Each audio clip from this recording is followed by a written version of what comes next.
श्री सूर्याय नमः। आज रविवार को आप सुनिए रविवार व्रत की कथा।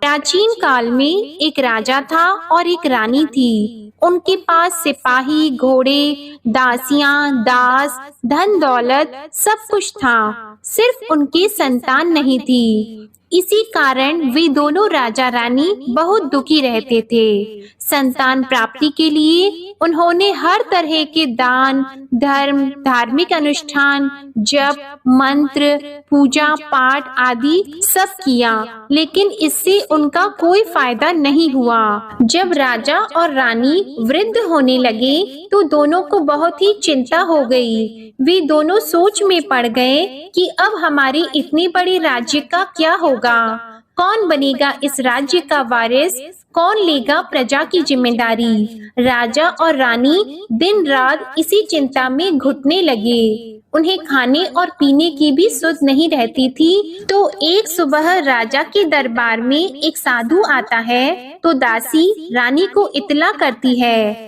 तब वह दासी से कहती है, ये मेरा अंतिम दान धर्म है, इसके बाद मैं अपने हाथों से कोई दान धर्म नहीं करूंगी। रानी चावल भरा छाछ हाथ में लेकर बाहर आती है और साधु की झोली में भिक्षा डालने आगे बढ़ती है तो उसके चेहरे पर छाई उद्विग्नता साधु की दृष्टि में आती है। वह उससे पूछता है कि रानी साहिबा, आपको क्या हुआ है, आपको क्यों इतनी उदासी हो गई है। तब रानी साधु को सारी हकीकत बताती है और सिसकने लगती है। उस पर वह साधु कुछ पल गंभीर हो जाता है और कहता है कि चिंता मत करो रानी साहिबा, आपकी संतान की इच्छा पूरी हो जाएगी। आपकी कोख से एक पुत्र का जन्म होगा, मात्र वह 14 साल तक ही आप लोगों को मिलेगा।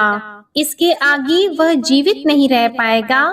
इससे बढ़कर आपको कुछ देना मेरे लिए संभव नहीं है। अपनी बात पूरी करते उसने अपनी झोली में हाथ डाला। झोली में हाथ डालकर थोड़ी सी भभूत निकालकर उसने रानी को दी और कहा, आप और महाराज दोनों इसे बांटकर ग्रहण कर लेना, तुम्हें जल्द ही पुत्र की प्राप्ति होगी। और वह साधु अपनी राह को चला गया। उसके जाने के बाद रानी सोचने लगी कि 14 साल तो 14 साल ही सही, उतने समय के लिए हमें पुत्र तो मिलेगा, यही काफी है। उतने साल तक मैं उसे जी जान से बड़ा करूंगी, उसे ढेर सारा प्यार और दुलार करूंगी, अपनी संतान की मुराद पूरी करूंगी। उस रात अपना सारा राज गाज खत्म करके राजा जब रानी के महल में गए तो रानी ने राजा को सारी बात बता दी और साधु की दी हुई भभूत राजा को दिखाकर बोली कि साधु महाराज ने ये भभूत हम दोनों को ग्रहण करने के लिए दी है। राजा बोले, इतना दान और धर्म किया, जप और तप किया, उसका कोई फल नहीं मिला। अब इस भभूत से हमें क्या संतान प्राप्त होगी। उस पर रानी बोली, जब इतना सब कुछ कर लिया तो अब ये भी सही, क्यों हम उस साधु के क्रोध को बुलावा दें। राजा को अब किसी बात पर विश्वास नहीं था, पर रानी को दुख ना पहुँचे इसलिए वह राजी हो गया।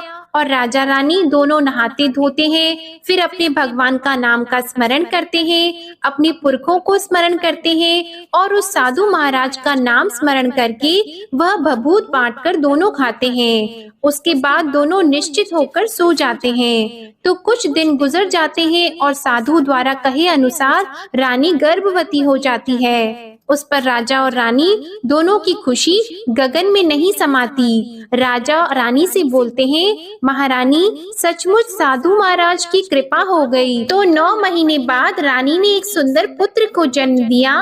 राजा ने बड़ी धूमधाम से पुत्र का नामकरण किया।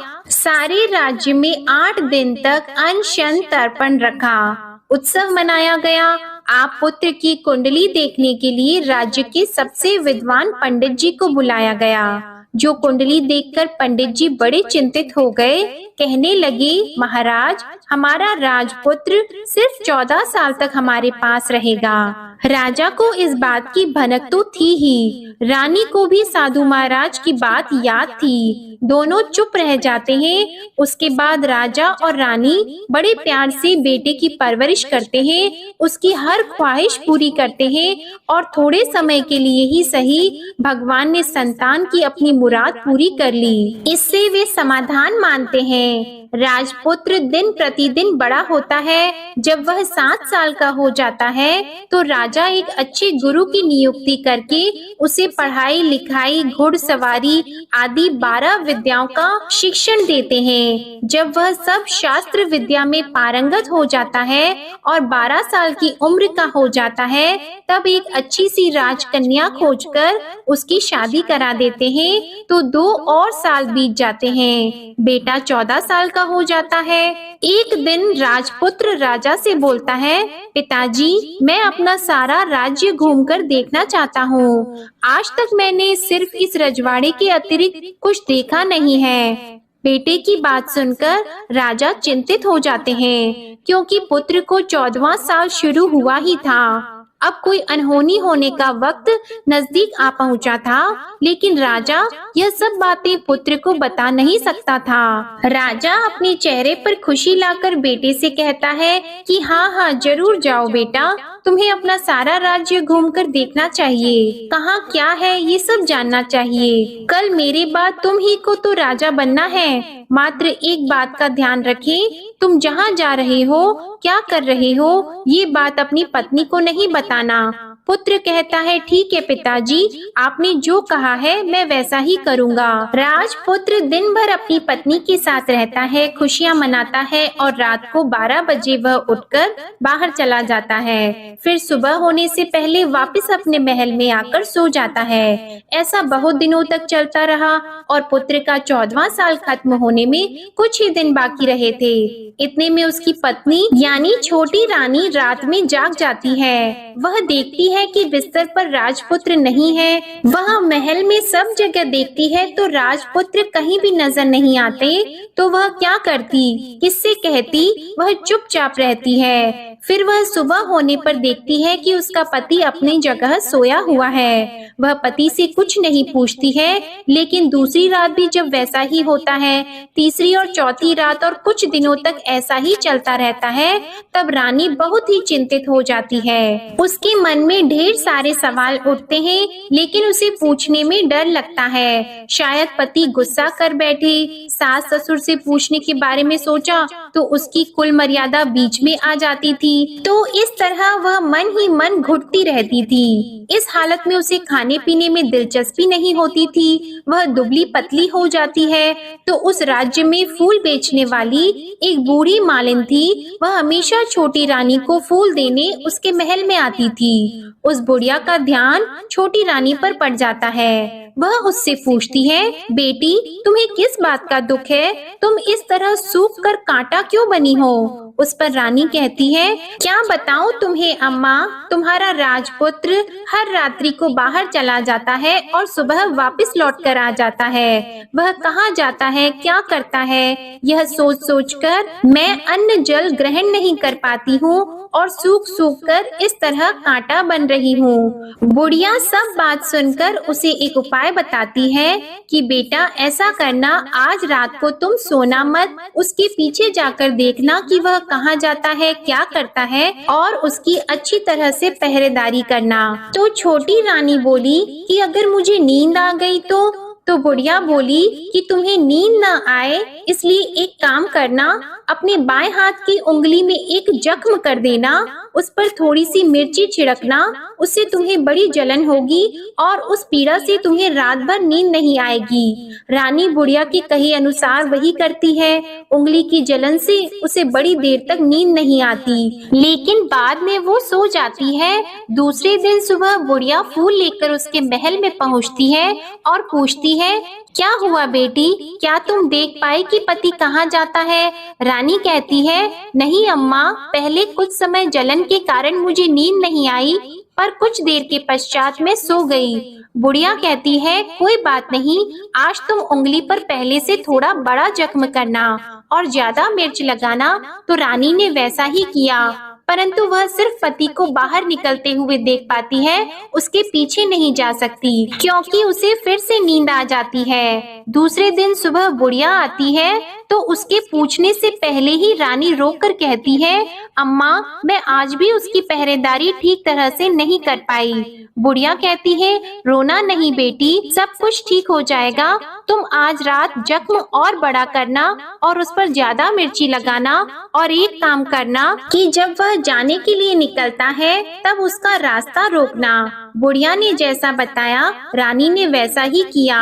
आज रात उसे नींद नहीं आती है। पति जब रात को महल से निकलने के लिए चलने लगता है तो वह बुढ़िया ने जैसा बताया वैसे ही करती है। दौड़कर जाकर पति का रास्ता रोकती है और कहती है, कहाँ जा रहे हो, किससे मिलने जा रहे हो, मुझे बताओ। राजपुत्र उसे समझाने की बहुत कोशिश करता है। देखो, अगर मैंने तुम्हें यह बता दिया तो मैं तुम्हें दोबारा नहीं मिल पाऊंगा।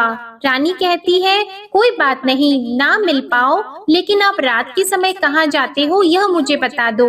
राजपुत्र निरुपाय हो जाता है। पत्नी की जिद के आगे उसकी एक नहीं चल पाती। ठीक उसी समय उसका 14वां साल खत्म हो रहा होता है, 15वां साल लगने वाला होता है।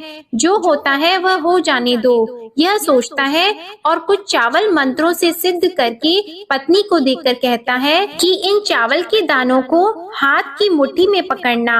पहले दाएं हाथ में पकड़े चावल मेरे ऊपर फेंकना, मैं कौन हूँ तुम्हें पता चल जाएगा। बाद में बाएं हाथ में पकड़े चावल मेरे ऊपर फेंकना, मैं जैसा था तुम्हें मिल जाऊंगा। लेकिन यदि तुम बाएं हाथ के चावल मेरे ऊपर फेंकना भूल गई तो मैं तुम्हें कभी नहीं मिल पाऊंगा। रानी ने कहा, नहीं भूलूंगी। रानी बड़े आत्मविश्वास के साथ यह कहकर दाएं हाथ में पकड़े चावल पति के ऊपर फेंक देती है तो राजपुत्र एकदम एक विशाल घोड़ा बन जाता है। एकदम उम्दा सफेद गर्दन पर लंबी अयाल देखते देखते वह तेजी से दौड़ने लगता है। रानी उस घोड़े को एकदम भौचक्की होकर देखने लगती है और पति ने बाएं हाथ के चावल फेंकने की जो बात कही थी वह भूल जाती है। उसकी आंखों के सामने घोड़ा महल से बाहर निकलकर चला जाता है। घोड़ा जो महल से बाहर जाता है तो वापस नहीं आता। अब रानी को बड़ा पश्चाताप हुआ।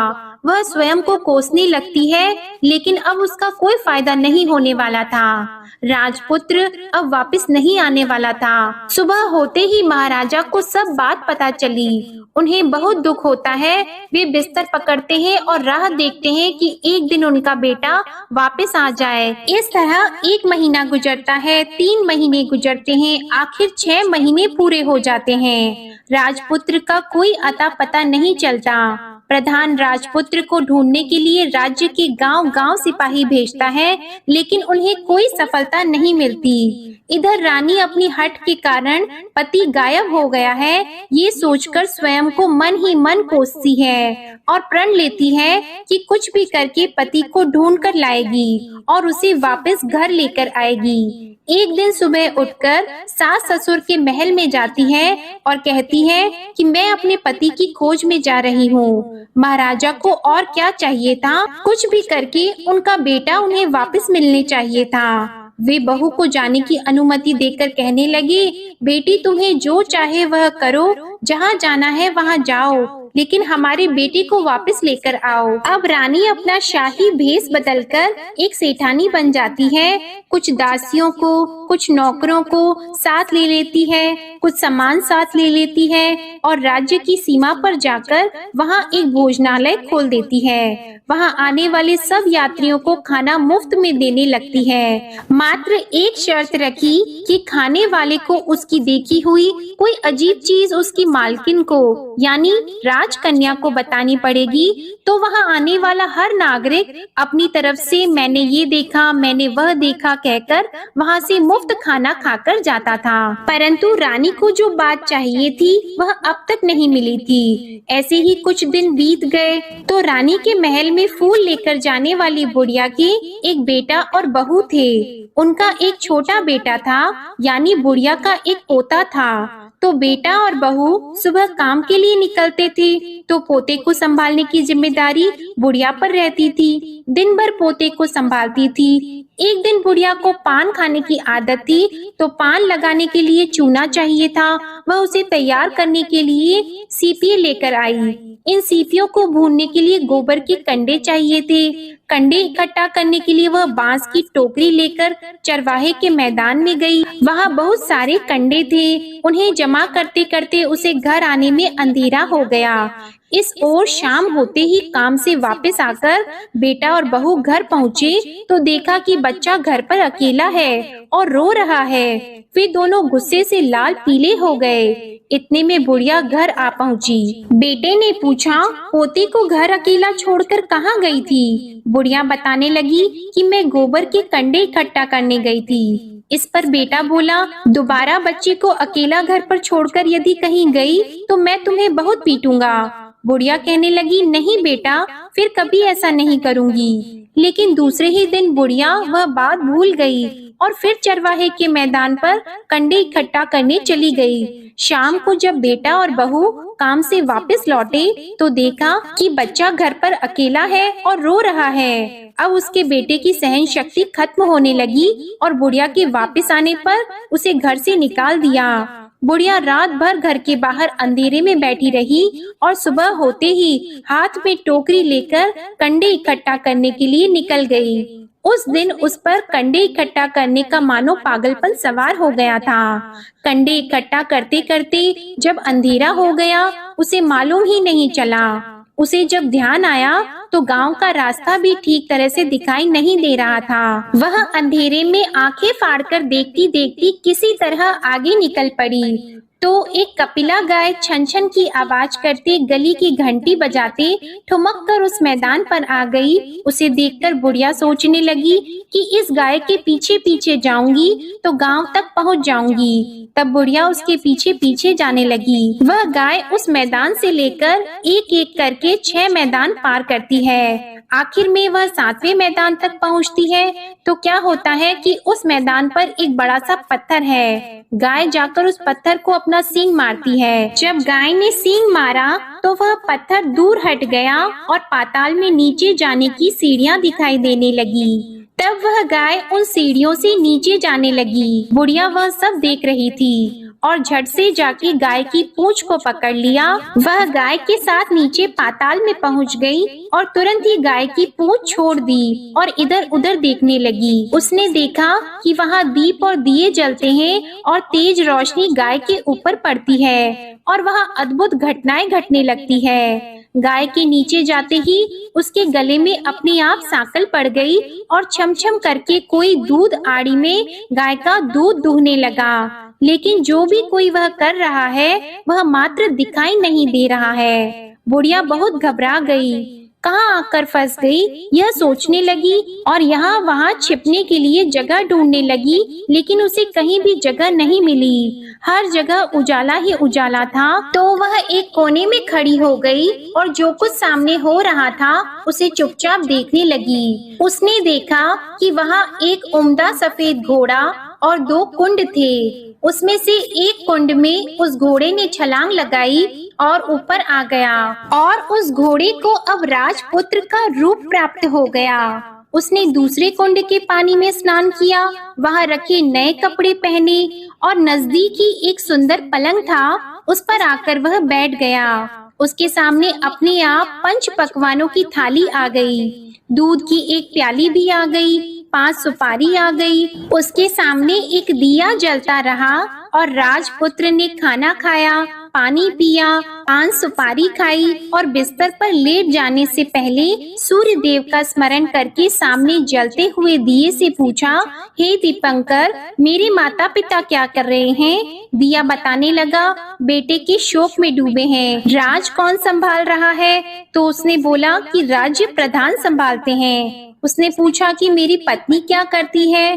तो दिए ने बोला, कि उसने चौराहे पर भोजनालय शुरू किया है और आते जाते लोगों से वह नई खबर के बारे में पूछती रहती है। दिए के यों कहते ही राजपुत्र कहने लगा कि ठीक है। उसके बाद वह सो गया। बुढ़िया कोने में खड़ी हुई सब देख रही थी। ऐसी अद्भुत घटना उसने जिंदगी में पहली बार देखी थी। उसे अंदर ही अंदर चुलबुलाहट होने लगी। वह अपनी भूख प्यास भूल गई और आगे क्या होता है कि उसे उत्सुकता से देखने लगती है। लेकिन उसके बाद और कुछ घटनाएं नहीं घटती। रात गुजर गई और सुबह हो गई। पलंग पर सोया हुआ राजपुत्र उठा और फिर से पहले वाले कुंड में छलांग लगाई।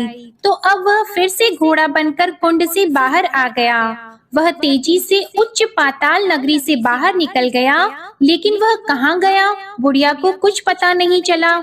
उसके बाद पिछली रात की तरह कोई उस गाय को छमछम करके दूध दोहने लगा। जैसे ही दूध दोहना खत्म हुआ, उसके गले की सांकल अपने आप खुल गई और वह गाय तेजी से ऊपर जाने लगी, सीढ़ियों की ओर भागने लगी। गाय को दौड़ता देखकर बुढ़िया सोचने लगी कि अब गाय के साथ यहाँ से ऊपर जाना ही समझदारी होगी, नहीं तो कोई मुसीबत आकर उसके ऊपर टपक जाएगी। झट से उसने गाय की पूंछ पकड़ ली और गाय के साथ ऊपर आ गई।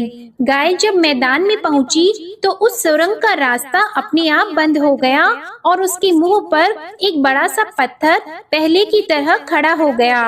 ऊपर आकर वह गाय जंगल की ओर निकल गई। इधर बुढ़िया एकदम बावली सी हो गई।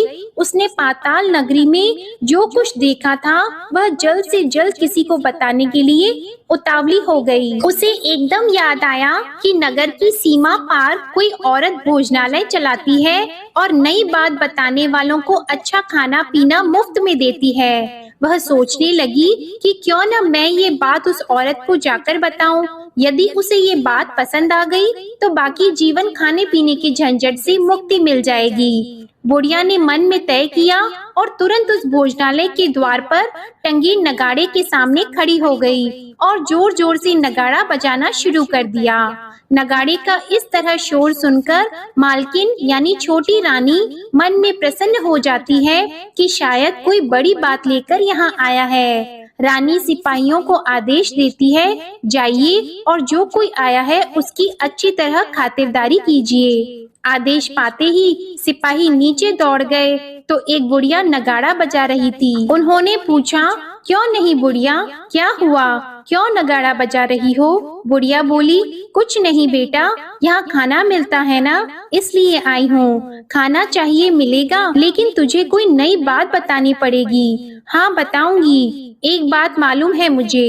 इस पर सिपाही उसे अंदर लेकर गए। उनको मालकिन का आदेश था कि जो कोई बूढ़ा बुजुर्ग वहाँ आए उनके साथ अच्छी तरह पेश आना, उनका अच्छे से आदर सत्कार करना। तो सिपाही ने उस बुढ़िया का भरपूर आदर सत्कार किया। यह उसे बड़ी सिद्ध थाली भरकर व्यंजन परोसते हैं। बुढ़िया कुछ दिनों से भूखी थी, वह खाने पर टूट पड़ी। खाना खाने के बाद सिपाही ने उसे नई साड़ी पहनने को दी। उसके बाद उसे लेकर रानी के पास आए। बुढ़िया और रानी ने तुरंत एक दूसरे को पहचान लिया। तब रानी ने बुढ़िया से कहा कि अम्मा अब बताओ तुमने क्या नई बात देखी है? नई बात? मैंने कोई नई बात नहीं देखी है।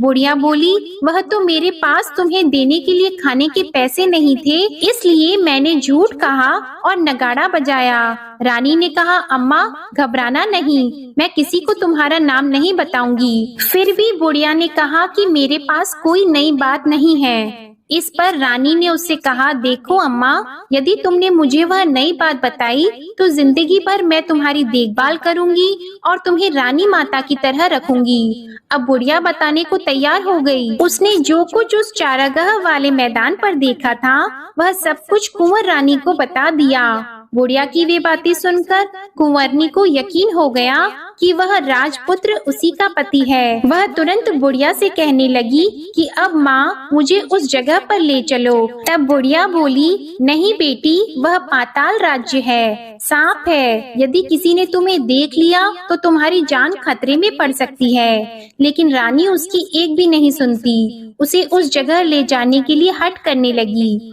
आखिर में बुढ़िया ने उसका कहना मान लिया और कहने लगी, ठीक है, मैं तुम्हें वहाँ ले जा सकती हूँ, पर आज नहीं, कल वहाँ जाना है तो शाम को ही जाना होगा। तो दूसरे दिन दोपहर को रानी बुढ़िया के साथ उस मैदान पर गई और एक जगह छुपकर गाय के आने की राह देखने लगी। दिन ढलते ही अंधेरा गिरने लगा और गाय हमेशा की तरह वहां आ गई। मैदान के उस कोने में जाकर उसने पत्थर पर सींग मारा तो छत से पत्थर हटकर वहां सुरंग में जाने का रास्ता खुल गया। गाय उस रास्ते से नीचे उतरने लगी तो बुढ़िया रानी से कहने लगी, जल्दी आगे बढ़ो, हम गाय की पूंछ पकड़कर नीचे उतरेंगे। तो दोनों गाय की पूंछ पकड़कर नीचे उतर गईं। बुढ़िया पहले जिस कोने में छिपी थी उस कोने में छिप गई। अब नीचे सब कुछ पहले जैसा घटित हो रहा था। गाय के गले में अपने आप सांकल पड़ गई। कोई अदृश्य रूप से उसका दूध दोहने लगा। एक सफेद उम्दे घोड़े ने आकर एक कुंड में छलांग लगाई तो राजपुत्र के रूप में ऊपर आया। वह राजपुत्र दूसरे कुंड में नहाने लगा। बाद में उसके सामने खाने की थाली आ गई, दूध की प्याली आ गई, पान का बीड़ा आ गया। राजपुत्र सब ग्रहण करके सोने के लिए पलंग पर गया तो सोने से पहले सूर्य देव का स्मरण करके वह दिए से पूछने लगा, दीपांकर, मेरे माता पिता क्या कर रहे हैं? तो दिया कुछ जवाब नहीं देता, बल्कि वह बुझने लगता है। तब राजपुत्र को कुछ घटित हुआ है इसका संदेह हो गया। वह उदास हो गया और जो कुछ हुआ है वह हो जाने दो ऐसा सोचकर फिर से बिस्तर पर लेट गया। अब रानी का संयम छूट गया। वह दौड़कर पति के पास गई और उसके पैर पकड़ने के लिए आगे बढ़ने लगी। राजपुत्र तुरंत ही पत्नी को पहचान गया। वह छत से पीछे हट गया और चिल्लाने लगा, नहीं नहीं, मुझे मत छूना, सर्वनाश हो जाएगा। रानी दोनों हाथ जोड़कर पति से अपनी भूल स्वीकार करने लगी। स्वामी, मुझसे भूल हो गई। मुझे आपसे नहीं पूछना चाहिए था कि आप रात को कहाँ जाते हो। मैं अपनी भूल स्वीकार करती हूँ। मुझे मेरी भूल की सजा मिल गई है। अब आप घर चलो। आपके वियोग में आपके माता पिता ने बिस्तर पकड़ लिया है। आपकी प्रजा भी बहुत दुखी है। उस पर राजपुत्र कहने लगा, वही तो एक बार तुम गलती कर बैठी हो, अब दोबारा मत करना, नहीं तो अब मैं तुम्हें जो दिख रहा हूँ वह अभी नहीं दिखूंगा। रानी अब विलाप करने लगी, जोर जोर से जमीन पर सिर पटकने लगी। राजपुत्र के मन में उसके प्रति दया उत्पन्न हो गई। वह उससे कहने लगा, यदि तुम मुझे पाना चाहती हो तो तुम्हें एक काम करना होगा। काम कठिन है लेकिन वह तुम्हें अकेले ही करना होगा। रानी ने कहा, कहो स्वामी, कितना भी कठिन काम हो मैं वह पूर्ण करूंगी। रानी कहने लगी। इस पर राजपुत्र ने उसे बताया, इस पाताल से ऊपर जाते ही तुम्हें एक घना जंगल नजर आएगा। ऐसे 6 जंगल पार करने के पश्चात तुम्हें एक 7वां जंगल मिलेगा। वह जंगल सबसे घना है। उस जंगल के बीचों बीच एक पीपल का पेड़ है। उसके आसपास की जगह पत्ते, फंदे, जटाएं आदि से ढक चुकी है। वहाँ बाघ, शेर, सांप और भालू बैठते हैं। तुम्हें उन सबको भगाकर वह जगह साफ करनी है। उसको गोबर से लिपाई करके पवित्र बनाना है, रंगोली से सजाना है। उसके बाद वहाँ धूप, कपूर, अगरबत्ती जलानी है। फूल और कुमकुम से पेड़ की पूजा करनी है। दूध और दही से बने चावल का भोग चढ़ाना है। ये सब तुम्हें दोपहर को 12 बजे से पहले करना है। 12 बजने के समय तुम्हें उस जगह पर बैठकर सूर्य भगवान का ध्यान करना है। ठीक 12 बजे सूर्य भगवान का रथ वहाँ उतरेगा। वे सब देखकर खुश हो जाएंगे और कहेंगे कि जिस किसी ने भी ये सब किया है उसे मैं मनचाहा फल दूंगा। तो तुम सामने जाकर उसके रथ का दाहिना घोड़ा मांगना, मैं तुम्हें मिल जाऊंगा। इतनी बात कहकर राजपुत्र अपने पलंग पर सो गया और छोटी रानी भोर होने की राह देखने लगी। भोर होते ही वह बुढ़िया के साथ गाय की पूंछ पकड़कर ऊपर आ गई। ऊपर आने के बाद वह बुढ़िया से कहने लगी, अम्मा, अब मैं अकेले ही आगे जाऊंगी, तुम भोजनालय वापस चली जाओ। वह जंगल में जाकर राजपुत्र की बताई जगह ढूंढने लगी और स्वयं आरी से वह जगह साफ कर दी। बाद में राजपुत्र ने जैसे बताया वैसे ही लिपाई पोताई करके वापस आ गई। दूसरे दिन सुबह होने से पहले उठी और जंगल में उस जगह पहुंची। वहां जाकर इत्र और गुलाब का पानी छिड़ककर उस जगह सुगंधित धूप अगरबत्ती जलाकर उसे पवित्र किया और पूजा की सब सामग्री वहां तैयार कर सूर्य भगवान का ध्यान करके बैठ गई। जैसे कि पति ने बताया था कि दोपहर को ठीक 12 बजे सूर्य भगवान का रथ उस पीपल के पेड़ पर आकर रुका है। सूर्य भगवान ने जब रथ से नीचे देखा तो सुगंधित वातावरण देखकर वे बहुत प्रसन्न हो गए। फिर वे बोले, जिस किसी ने यह काम किया है वह यहाँ आकर आज मुझसे कुछ भी मांगे मैं उसे दे दूंगा। रानी ने जब ये शब्द सुने तो बिना समय गंवाए दौड़कर उनके सामने आ गई और उनको साष्टांग नमस्कार करके बोली, भगवान वह मैं ही हूँ, मैंने ही यह जगह साफ की है। अच्छा, तो तुम्हें जो चाहिए वह मांगो। भगवान, मुझे आपके रथ का दाहिना घोड़ा चाहिए। सूर्य भगवान बोले, नहीं नहीं, मैं तुम्हें और कुछ भी दे सकता हूँ, लेकिन यह घोड़ा नहीं दे सकता। मेरे रथ के 12 घोड़े हैं, तुम चाहो तो कोई और घोड़ा मांग लो, लेकिन यह दाहिना घोड़ा नहीं, वह मैं तुम्हें नहीं दे सकता। छोटी रानी ने एक नहीं सुनी, वह सूर्य देव से एक ही बात कह रही थी, वही दाहिना घोड़ा दे दीजिए, नहीं तो मैं आपके पैरों में गिरकर अपनी जान दे दूंगी। अब सूर्य देव धर्म संकट में पड़ गए। उन्होंने वचन दे दिया था, अब अपने वचन से पलट भी तो नहीं सकते थे। ठीक है, दे दिया तुम्हें घोड़ा, सूर्य देव ने कहा। फिर एक बात और भी कही, देखो मैंने तुम्हें घोड़ा तो दे दिया है, लेकिन वह तुम्हें यहाँ नहीं मिलेगा, तुम्हें उसे पाताल में जाकर लाना होगा। रानी बोली, पाताल में ही क्यों भगवान, मैं उन्हें पाने के लिए कहीं भी जा सकती हूँ। रानी को वचन देकर सूर्य देव अपने मार्ग को चले गए और इधर रानी जंगल से अपने भोजनालय में आ गई। फिर वह बुढ़िया को लेकर उस मैदान पर आ गई और जल्दी ही शाम हो गई। शाम होते ही वहाँ वह गाय आ गई और उसने सींग मारकर सुरंग का पत्थर हटाया और नीचे उतरने लगी। रानी और बुढ़िया जल्दी जल्दी उसकी पूंछ पकड़कर नीचे उतर गईं। नीचे पाताल में सब घटनाएं पहले की तरह ही घटने लगी। घोड़े का एक कुंड में नहाकर राजपुत्र बन जाना, नहा धोकर पलंग पर जाकर बैठना, तो उसे खाने की थाली, दूध की प्याली आना, पान का बीड़ा आना। लेकिन आज एक नई बात घटी। आज 2-2 थाली, 2-2 दूध की प्याली और 2-2 पान के बीड़े उसके सामने आए। वह कुछ नहीं बोला। अपने हिस्से की थाली खाकर, दूध पीकर और पान का बीड़ा चबाकर वह सोने चला गया और हमेशा की तरह दिए से पूछने लगा, दिए दिए दीपंकर, मेरे माता पिता क्या करते हैं? दिए ने बताया, वे दोनों तुम्हारे शोक में मरने की स्थिति में पहुंच गए हैं। ऐसा? झट से उसकी आंखों में आंसू टपकने लगे। फिर वह पूछने लगा, दिए दिए दीपंकर, मेरा राज्य कौन चला रहा है? तुम्हारा राज्य प्रधान चला रहा है और वह सब कुछ हड़प चुका है। वह प्रजा पर बहुत अत्याचार कर रहा है। यह सुनकर राजपुत्र को बहुत गुस्सा आया। वह गुस्से से अपनी मुट्ठी भींचने लगा। अब वह पूछने लगा, दिए दिए दीपंकर, मेरी पत्नी क्या कर रही है? अब दिया कुछ नहीं बोला और चुप रहा। अब रानी का संयम जवाब दे गया। वह दौड़कर पति के गले लग गई। अब मैं तुम्हें मिल गया। राजपुत्र कहने लगा, सच कहते हो? अब आप फिर से घोड़ा तो नहीं बनोगे ना?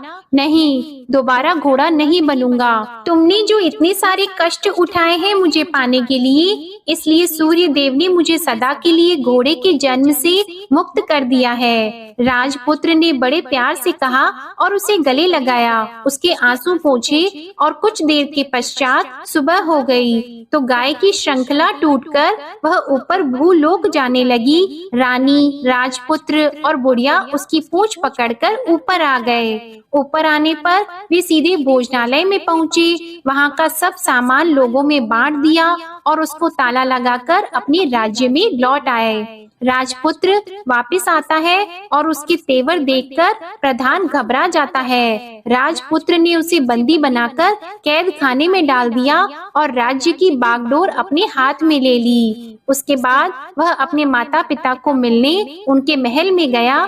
तब राजपुत्र क्या देखता है कि उसके माता पिता उसके शोक में अस्थि पंजर बने हुए हैं। पुत्र को वापस आया देखकर मरणासन राजा रानी की आंखों से टप टप आंसू बहने लगे। इन दोनों ने पुत्र को गले लगा लिया, उसे प्यार से सहलाया और इतना होने के बाद उनकी सेहत में एकदम सुधार आने लगा। वे अब बिस्तर से उठकर बैठ गए हैं, पुत्र को आशीर्वाद देने लगे हैं। राजपुत्र के आने की खबर तुरंत ही राज्य में फैल गई। प्रजा खुशी से फूली नहीं समाई। प्रजाजन राजमहल के सामने इकट्ठा हो गए। राजपुत्र ने भी उन्हें दर्शन दिए और आज से उन्हें कोई दुख नहीं पहुंचाएगा, ऐसा वचन भी दिया। अब राजा अपने पुत्र का राज्याभिषेक करके उसे सिंहासन पर बिठाता है और बहू को महारानी का दर्जा देता है और स्वयं अपनी पत्नी के साथ ईश्वर स्मरण करते खुशी से दिन बिताता है। महाराजा बना राजपुत्र अच्छी तरह से राज्य चलाने लगा और अपनी पत्नी के साथ सुख शांति से जीवन बिताने लगा। उस बुढ़िया को रानी ने अपने ही पास रख लिया और उसकी अच्छी तरह से देखभाल करने लगी। बुढ़िया और उसके बुढ़ापे के दिन खुशी से गुजरने लगे। प्रेम से बोलिए सूर्य नारायण भगवान की जय। आपको आज की कथा पसंद आए तो वीडियो को लाइक करना मत भूलिएगा, शेयर कीजिएगा, कमेंट में भगवान श्री सूर्य नारायण की जय लिखिएगा और चैनल को भी सब्सक्राइब करिएगा।